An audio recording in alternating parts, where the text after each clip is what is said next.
लोगोफोर बे भिडिअआव नोंथांमोननो फोरमायनो आखायाव लादों जे जोंनि भारतनि गेदेमाफोरनि सोरखौ मा टाइटेल एबा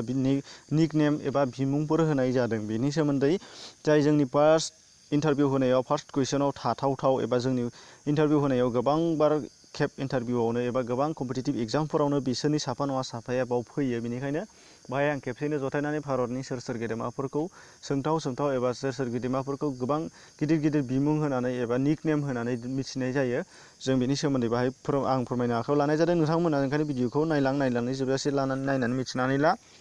जाहाथे नों नेक्स्ट एग्जामाव फैयोब्ला नोंथाङा गोरलैयैनो हानाय जायो बेनि लोगोसे ओंखायनो नोंथांमोना भिडिअखौ नायनायनि सिगांनो लाइक खालामनानै जाहाथे एड जानानै थायो आरो नायजोबनो हानाय जायो नायफुंनो हानाय जायो आरो नोंथाङा चेनेलाव गोदानबा साबस्क्राइब खालामनानै ला बेजों लोगोसे बेल बटन थुनानै हो आरो नोंथाङा गुबुन भिडिअ नायनो गोसोबा लास्टआव इन स्क्रिनाव गोबां भिडिअ जाखांगोन मोनसे मोननै बेयाव नायनो हागोन आरो गेजेर भिडिअनि गेजेर नोंथांमोना मोनसे नङा मोनसे आई बटनाव भिडिअनि लिंक मोननाय जागोन बाव थुनानैबो नोंथांमोना हाबनो हानाय जागोन अब्ला लोगोफोर फार्स्ट कुइसना जोंना मा सोर जाखो बे जाहैबाय हु इज नन एज बापुजि होननानै जोंनि भारताव सोरखौ मिथिनाय जायो बे जाहैबाय महात्मा गान्धी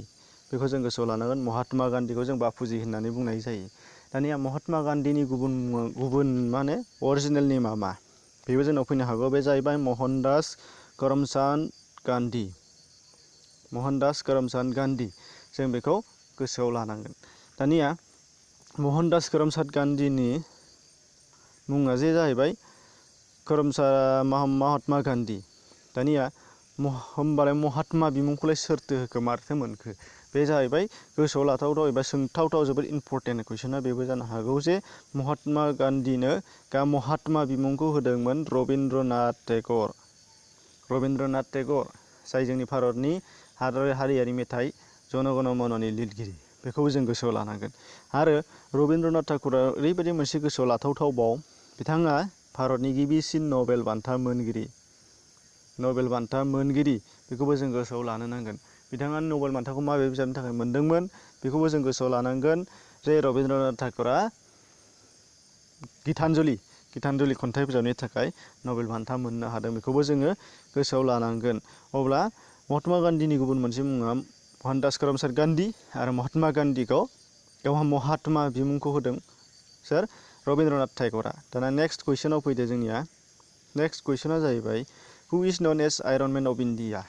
भारत आयरन मेन होननानै सोरखौ मिथिनाय जायो बिनि एन्सारा जाहैबाय सरदार भाल्लभभाई पाटेल बेखौ जों गोसोआव लानांगोन आच्छा सरदार भाल्लभभाई पाटेला जोबोद मोनसे गोसोआव लानांगौ दंबावो बे जाहैबाय माबे बावैसो 2018 आव नरेन्द्र मदिया बेखेवनानै होनाय बिथाङानो बानायनाय माबे बयनिख्रुइबो tallest statue in the world मुलुगनि बयनिख्रुइबो जौसिन स्टेचु मुसुखा मानसिनि सायाव बानायनाय मुसुखा बेयो जौसिन बे जाबाय सरदार भाल्लभभाई पाटेलनि थाखायनो जादों बिथांनिखौनो बानायना होदों सरदार भाल्लभभाई पाटेलखौनो बेखौ गोसोआव लानांगोन जायखौ मुं दोननाय जादों स्टेचु अफ इउनिटि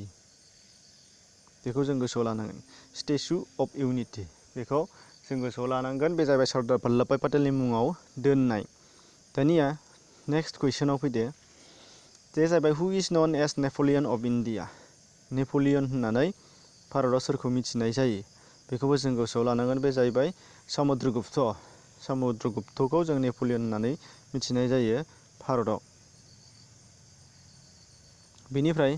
नेक्स्टआव फैदो हु is known age Shakespeare of India होमबा भारताव शेक्सपियार होननानै सोरखौ मिथिनाय जायो होनदों बे जाहैबाय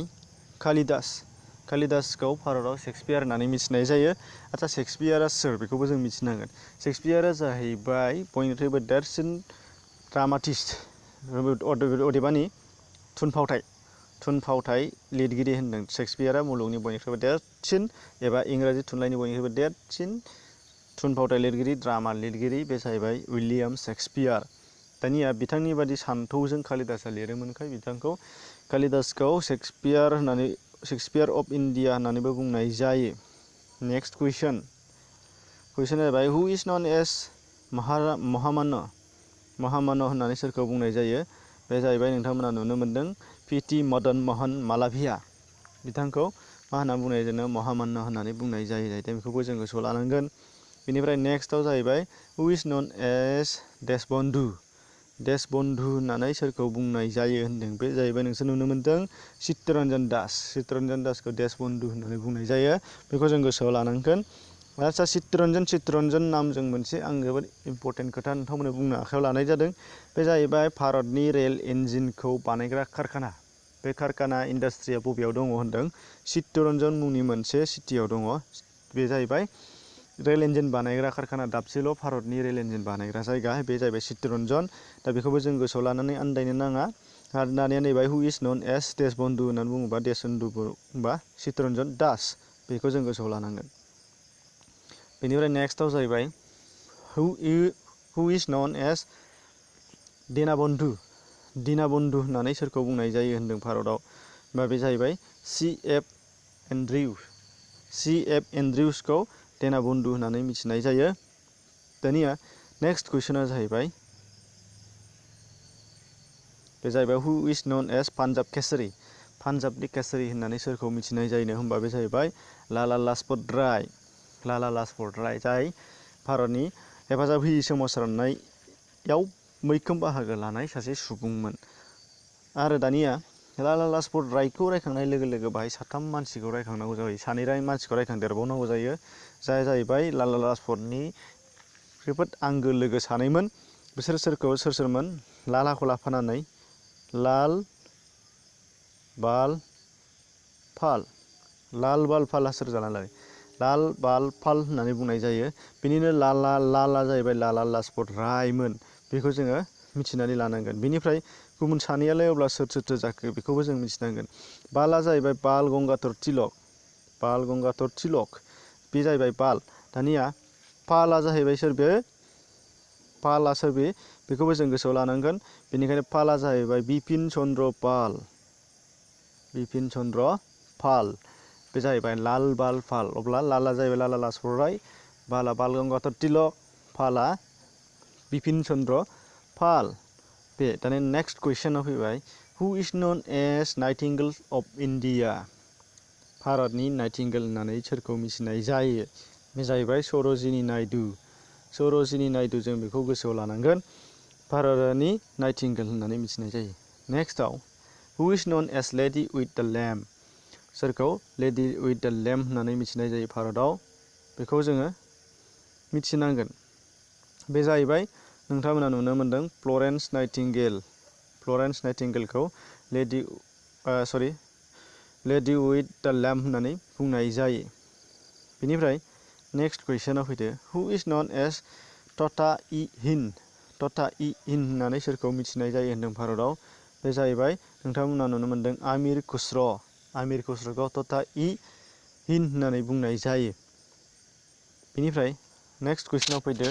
हु इज नन एस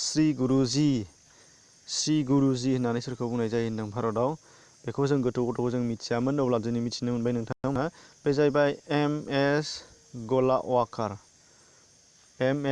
गलवाकार बेखौ